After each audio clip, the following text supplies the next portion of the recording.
Redneck hillbilly Democrats and gentlemen. I'd like to dispel a common myth that I still hear, not quite as much anymore, but especially during the Bush years. It was common for Democrats to assert that the southern states nothing but them racist, hillbilly, Bible-thumping, tobacco-chewing, beer-swilling rednecks that drive them rusted-out pickup trucks and old campers. We'll dispel that myth. Basically, as you'll see as we go through this, starting in the 1970s about, Democrats started to very slowly lose their death grip on the South. And it continued and continued, and you'll see the number of legislatures they controlled didn't really go down by the time Clinton was in office, but the gap that they held, their advantage in each individual legislature had declined. Now, what happened under Hussein Obama, and specifically after Obamacare, he put the final nail in the coffin. And to quote something that I believe is apocryphal by LBJ, maybe not, he'll have them voting Democrat for a whole generation. You remember that? Well, Hussein Obama has basically made it, Democrats have basically lost the South. So any Democrat that's going to get elected president, and unfortunately libertarians haven't done very well in the South, so it'll probably all be picked up by Republicans. Libertarians do good out west, specifically. That's where they've done the best. But Hussein Obama has pretty much caused Democrats to lose the South, and it will be, Democrats have lost the South for a long time, so pretty much don't bother campaigning there. You can thank Obama and all the Democrats that voted for Obamacare, basically. Even, especially back in the 50s and 60s, Democrats had a absolute death grip, and going even back to FDR, where they had over 90% of the seats there. I hear a lot of Democrats try to respond to that with, well, the Democrats, they were Republicans, or the Republicans became Democrats, or something like that. You know, that's the unintellectual way of dealing with it. I mean, I could just say, well, George Bush was a Democrat because Truman and Kennedy went into war without congressional approval, and at least Bush got congressional approval, but he's still a warmonger, which makes him a Democrat. Well, no. He was just a bad president, as were Kennedy and Truman for the most part. So that's just an uneducated, idiotic. That's an easy way to deal with it. Then you don't have to think. You don't have to actually debate anything. You can just autistically recite that the Democrats or Republicans or some stupid crap like that to mask the fact that Democrats in the South were huge racists and still are pretty much. Today's Democrats are mostly racist, and they play the race card at the same time. It's funny how people who play the race card all the time are the biggest racists, just like the Democrats in the South in the 50s and 60s. Now, dispelling this myth, this autistically repeated myth that the southern states are Republican strongholds. Well, now they are, but for the longest time they weren't. Democrats owned the South. I've gone over some of this before in my Golden Shellback 1 Refutation Station video. That idiot closed his account right after I uploaded it, too. That's kind of funny. Now he's just creating sock accounts left and right that I won't debate, of course, because it's a waste of time. And I've been over some of this before. You can see, for you progressives out there, that's Arkansas, Louisiana, Mississippi, and Alabama. For you Democrats there, though, that's what those states are. Those 4 blue states right there. Them be southern states.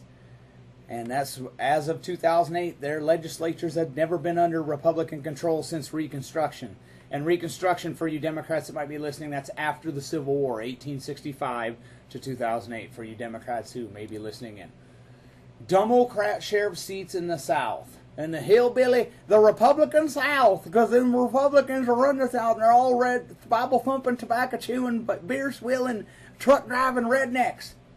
Well, as you can see, when FDR was in office, right around that time and all the way through Eisenhower, 94%, over 90% of all state legislative seats in the South were Democrat. Now, it wasn't long after that it started to slowly decline. Just the trend line was very slow. You see, right in the middle of Jimmy Carter's lone term, it was still well over 80%. That's ownage. That means the Republicans were getting their clocks cleaned at the ballot box. And then Billy Boy Clinton, he saw it fall substantially during from 1992 to 1998. You can see when Billy Boy took office, it was still over 70%. You can see that, as you'll see, they still controlled most of the legislatures down there. In fact, basically all of them.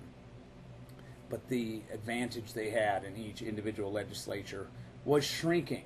But they still had control. And then when Billy Boy left office, it was still over 60%, which is ownage still. So you can see how even this is from 2008 is where it ends. Democrats still had 53.5% of all state legislative seats in the South. Not a huge advantage, but an advantage nonetheless. And you can see how since the Reagan era, all the way to from the beginning of Reagan to the end of Clinton, it had dropped substantially. State legislative party control pre-election in 2008. And I blotted a lot of that out so you Democrats that are listening would know where the South is. That's, oh wait, the South, that's all a lot of these blue states here. That's West Virginia, North Carolina. Oh, look at that. Alabama, Mississippi, Louisiana, Arkansas. All, that's pre-election 2008 Democrat legislatures.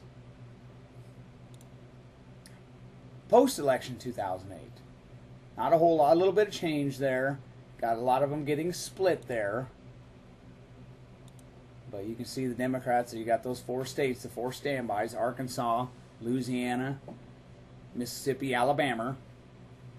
You got West Virginia, was another state that was absolute Democrat stronghold, and North Carolina, of course. State legislatures pre-election 2016. Oh, well, look at that.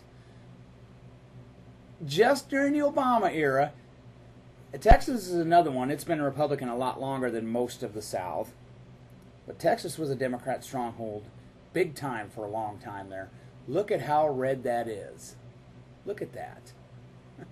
Only Kentucky is split there. That's the yeller. That's Kentucky. And look at all the red there. Thank you, Obama.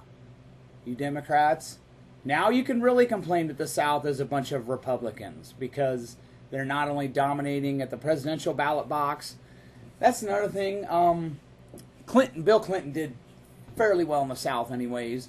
But even when George Bush was winning, there's still a lot of legislatures. On the state level, Democrats still ran the place. So you people who are complaining for decades that Mississippi's got the biggest idiots on the planet and their education system is poor, well, Democrats ran the state there for decades and decades and decades. And that means the legislature controls the purse strings. Yeah, and education policy, well, that would be, you either have to blame the federal Department of Education, which would undermine your big government scheme, or blame the Democrats on the state level in Mississippi. So which is it? But look at that, how red that is. State legislatures 2017. Down south there. Now look, it is all red. All red. Completely red. So Virginia, that's a state, went to, I think Hillary won. Yes, she did win Virginia by a slim margin. Democrats, there's another, you can pretty much write off the South, I have to say. GOP seats in the South, 1938 to 2016. And look how it's basically a reversal of what I had earlier with Democrat. And my note, Barry Oboingo. And I call him Oboingo because there's a fake doctor here on YouTube that just has a huge hissy fit. She plays the race card all the time. You're a racist. I mean, you're going to be a racist regardless, so I just give her a reason to. She has a huge hissy fit, so that's why I call him Oboingo. Barry Oboingo oversaw a huge Democrat loss in the South over 8 years. The GOP now has a huge advantage there. So look at that, how that has really, under Obama, it has really accelerated. And By the way, if you get mad at me for calling him Oboingo, how many American citizens have I murdered with drones? None. How many has Barry Oboingo murdered? Well, at least 4. So there you go. If you're going to whine about that, you dumbass crats. Seats gained, lost by president, 1900 to 2014.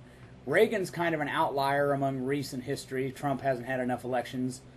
Reagan was one. Most presidents, like if Donald Trump would serve 2 terms, usually by his second midterm, he'd get his clock cleaned.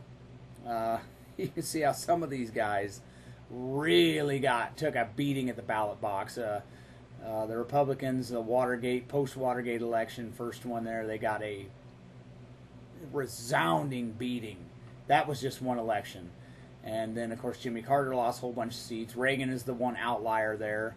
George Herbert, Walker Bush, not much damage. Bill Clinton, his first midterm election was a bad one. George W. Bush actually did really well until 2006. Overall, he didn't lose a whole lot, but 2006, the Republicans took a beating.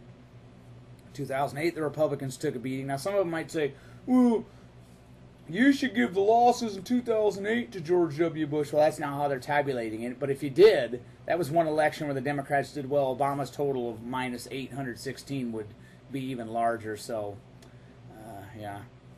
So Obama, in recent history, to go back to a 2-term president that took that big of a beating at the ballot box, you could go back to Ford Nixon, and that would be close. Wow. So Obama, basically, America rejected the Democrats, and Obama has a lot to do with that. There it is, even closer. And I've got all the links below. You can peruse this in detail if you really feel like learning some more. And again, we're going to the South here, concentrating on the South. Most frequent partisan status of state legislature. Look at Arkansas, Louisiana, Mississippi, Alabama. They've even got the letters there for you Democrats that are watching that don't know the states. Look at all those Democrat states. Look at all those southern states that were over 80% Democratic. And then Georgia, Tennessee, North Carolina were majority Democrat. So, and then there's a few outliers there. West Virginia is another one that was huge Democrat. Huge, absolutely huge until recently. And now they've got a right-to-work law.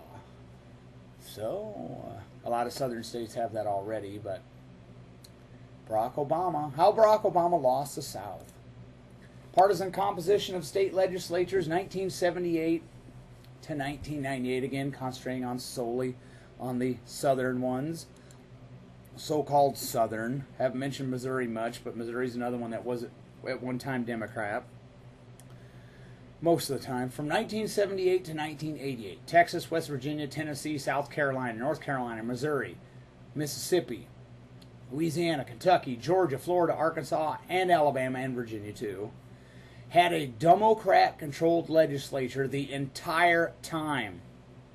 Entire time, do you get that? From 1978 to 88. Texas, West Virginia, Tennessee, South Carolina, North Carolina, Missouri, Mississippi, Louisiana, Kentucky, Georgia, Florida, Arkansas, Alabama, and Virginia had a Democrat-controlled legislature the entire time. And the reason I can concentrate on the legislature, even though a lot of them still had their share of Democrat governors, is they control the purse strings.